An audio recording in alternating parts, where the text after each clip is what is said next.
제3장.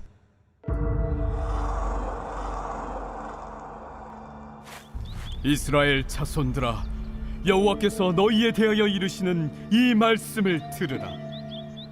애굽 땅에서 인도하여 올리신 모든 족속에 대하여 이르시기를, 내가 땅의 모든 족속 가운데 너희만을 알았나니, 그러므로 내가 너희 모든 죄악을 너희에게 보응하리라 하셨나니, 두 사람의 뜻이 같지 않은데 어찌 동행하겠으며, 사자가 움킨 것이 없는데 어찌 수풀에서 부르짖겠으며, 젊은 사자가 잡은 것이 없는데 어찌 굴에서 소리를 내겠느냐.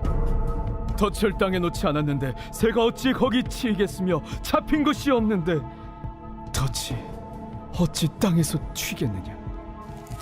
성읍에서 나팔이 울리는데 백성이 어찌 두려워하지 아니하겠으며, 여호와의 행하심이 없는데 재앙이 어찌 성읍에 임하겠느냐.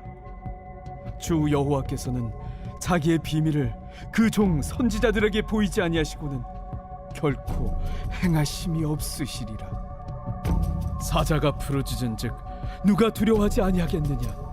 주 여호와께서 말씀하신즉 누가 예언하지 아니하겠느냐. 아스돗의 궁궐들과 애굽 땅의 궁궐들에 선포하여 이르기를, 너희는 사마리아 산들에 모여 그 성 중에서 얼마나 큰 요란함과 학대함이 있나 보라 하라. 자기 궁궐에서 포악과 겁탈을 쌓는 자들이 바른 일 행할 줄을 모르느니라.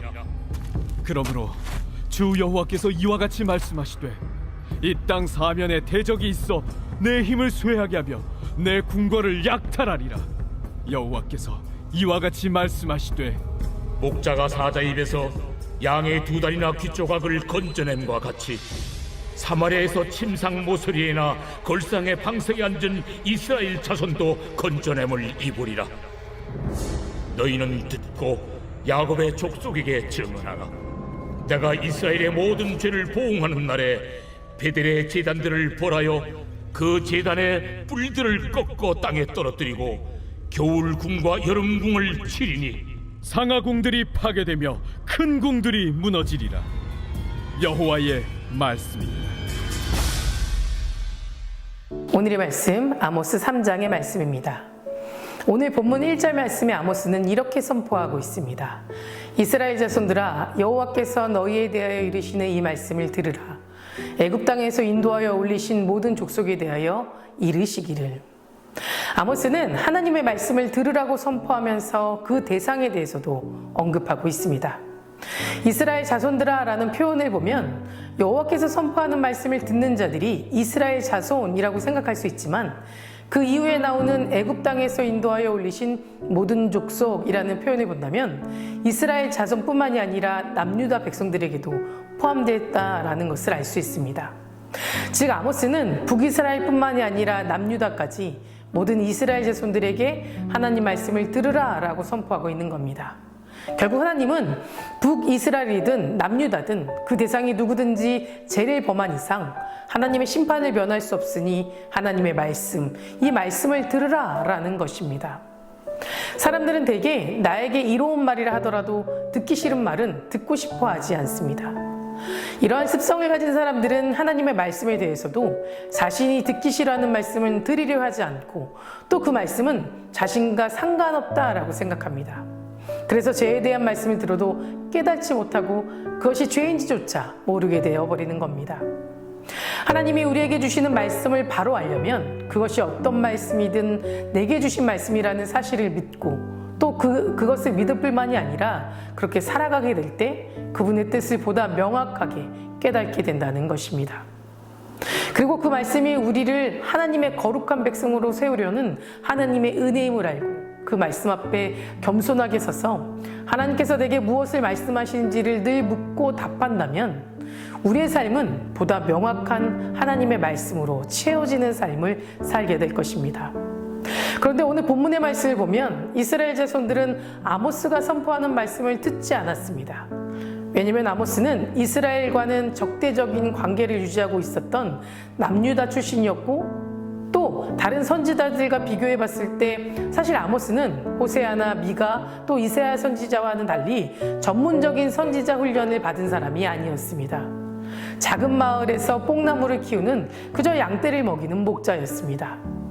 그러니 아모스가 전하는 말씀을 사람들은 들으려고 하지 않았고 오히려 무시하고 배척하기까지 했습니다. 아모스 7장 말씀에 보면 베델 제사장은 아모스에게 선견자야, 너는 유다 땅으로 도망하여 가서 거기에서 떡을 먹으며 거기에서나 예언하고 다시는 베델에서 예언하지 말라라고까지 말합니다. 사실 이렇게까지 무시를 당한다면 그냥 다 포기하고 뽕나무를 키우고 양떼를 먹이면서 편하게 목자로 살고 싶을지도 모릅니다.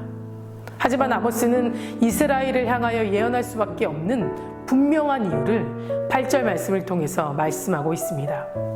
주 여호와께서 말씀하신즉 누가 예언하지 아니하겠느냐라고 말입니다.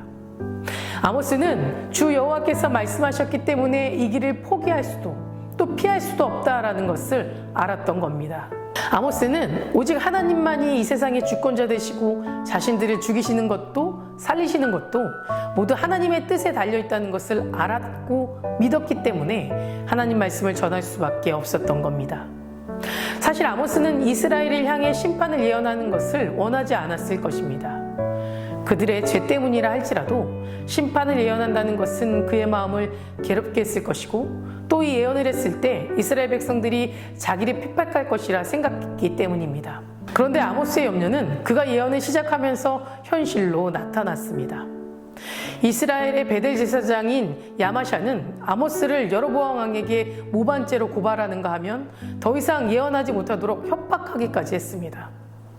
아모스는 바로 이러한 상황에 처할 것을 충분히 알았기에 예언하는 일이 꺼려지거나 또 힘겹게 느껴졌을 겁니다.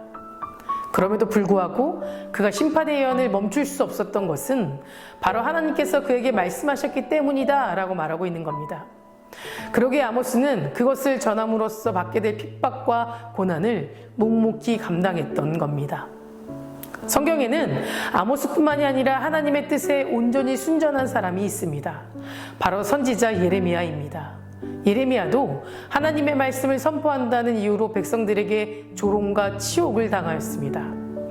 뿐만 아니라 심판을 예언해야 한다는 사실이 그를 괴롭히고 또 심적 고통을 당하게 했습니다. 그래서 예레미야는 한때 하나님의 말씀을 선포하지 않으리라 라고 다짐까지 했습니다. 하지만 그 역시 하나님께서 말씀하셨기에 하나님의 명령을 거역할 수 없다는 것을 깨닫고 다시 하나님의 말씀을 선포하게 된 것입니다. 사도 바울 역시 내가 복음을 전할지라도 자랑할 것이 없음은 내가 부득불 할 일임이라 만일 복음을 전하지 아니하면 내게 화가 있을 것이로다 라고 고백하기도 하였습니다. 이렇게 하나님을 경외할 줄 알고 또 하나님의 말씀을 듣는 사람은 하나님의 말씀을 거역할 수 없습니다. 하나님은 우리에게 복음을 주시고 이 땅을 살면서 그것을 세상에 선포할 것을 명하셨습니다. 이 일을 행함에 있어서 감당하기 어려운 핍박을 받는다 할지라도 우리는 그것을 충성되이 지켜야 합니다. 아모스도 작은 마을에 사는 보잘것없는 그저 뽕나무를 키우고 양떼를 먹이는 목자였습니다. 하지만 하나님은 아모스를 통해서 이스라엘의 북왕국을 향해 하나님의 메시지를 전하도록 부름을 받았습니다. 우리의 환경, 처지와 상관없이 또 우리의 능력과 무슨 달란트를 가졌느냐와 상관없이 하나님께서 쓰시겠다고 하시면 또 부르시면 우리는 주님의 거룩한 도구가 되어야 될 것임을 기억하시기 바랍니다. 예수님의 제자들이 고기 잡는 배 위에서 부름을 받았던 것처럼 엘리사가 밭에서 쟁기를 갈다 부름을 받은 것처럼 아모스도 양떼를 먹이다가 하나님의 사역을 위해 부름을 받았던 겁니다. 아모스는 자신의 집과 직업을 버리고 또 예언 사역을 위해 하나님이 부르심에 순종하였습니다.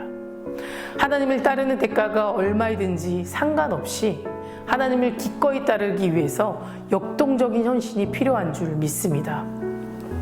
사랑하는 성도 여러분, 아모스처럼 하나님 부르심 앞에 응답하시기 바랍니다. 하나님이 우리의 마음을 주장하도록 늘 깨어 기도하는 삶으로 그 삶을 맡겨보시기 바랍니다. 오늘은 나를 통해 어떤 일을 하시기를 원하십니까? 오늘도 나를 통해서 어떤 중보의 기도를 하기를 원하십니까? 내 삶을 걸고 어떤 하나님의 사역을 감당하기를 원하십니까? 라고 기도하시면서 하나님이 부르시면 어디라도 기꺼이 따라가는 저와 여러분 되시기를 간절히 소망합니다. 다 같이 기도하시겠습니다. 오늘은 수요일입니다. 수요일의 공동기도 제목은 교회를 위해 함께 기도하겠습니다. 교회 부흥과 회복을 위해 기도해 주시고 이 땅의 교회가 복음으로 돌아갈 수 있도록 기도해 주시기 바랍니다. 사랑과 내가 충만하신 하나님, 오늘도 주님 앞에 나옵니다. 평생을 살면서 하나님의 뜻을 분별하며 살아가길 원합니다. 우리를 하나님의 거룩한 백성으로 세우시려는 하나님의 은혜를 알게 하시고 그 말씀 앞에 겸손하게 서서 하나님께서 내게 무엇을 말씀하시는지 늘 묻고 답하며 하나님 말씀으로 채워지는 삶을 살게 인도하여 주시옵소서. 특별히 이 땅의 모든 교회가 다시 주님의 복음 앞에 엎드려 기도하길 원합니다. 하나님을 예배하는 것이 게을러지고 편한 세상 가운데 있습니다. 하나님, 간절히 원하오니 주님을 예배하는 교회를 회복시켜 주시고 또 예배를 사모하고 지켜나갈 수 있도록 도와주시옵소서. 모든 교회가 영혼 구원의 사명을 잘 감당할 수 있도록 도와주시고 날마다 말씀 앞에 새로워지게 하셔서 하나님에게 또 이웃에게 사랑받는 교회 되게 하여 주시옵소서.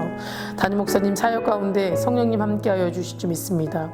계획하시고 준비하시는 모든 사역 가운데 하나님 능력을 더하여 주시고 다음 세대 아이들 믿음 잃지 않고 하나님 안에서 소망을 꿈꾸며 살아갈 수 있도록 도와주시고 또 암으로 치유받고 있는 박재순 권사님, 유은영 권사님, 김시아 권사님, 오유미 성도, 박서연 청년, 유경민 청년 깨끗이 치유해 주시옵소서. 투석 중인 성도님들, 사고로 입원 중인 성도님들에겐 힘을 더해 주시고 우울증, 공황장애, 불면증 겪고 있는 성도님들에게는 평안함을 허락하여 주시옵소서. 새벽마다 1000번째 드리며 간구하는 기도 제목에 응답하여 주실 줄 믿사오며 이 모든 말씀 예수 그리스도의 이름으로 간절히 기도드립니다. 아멘.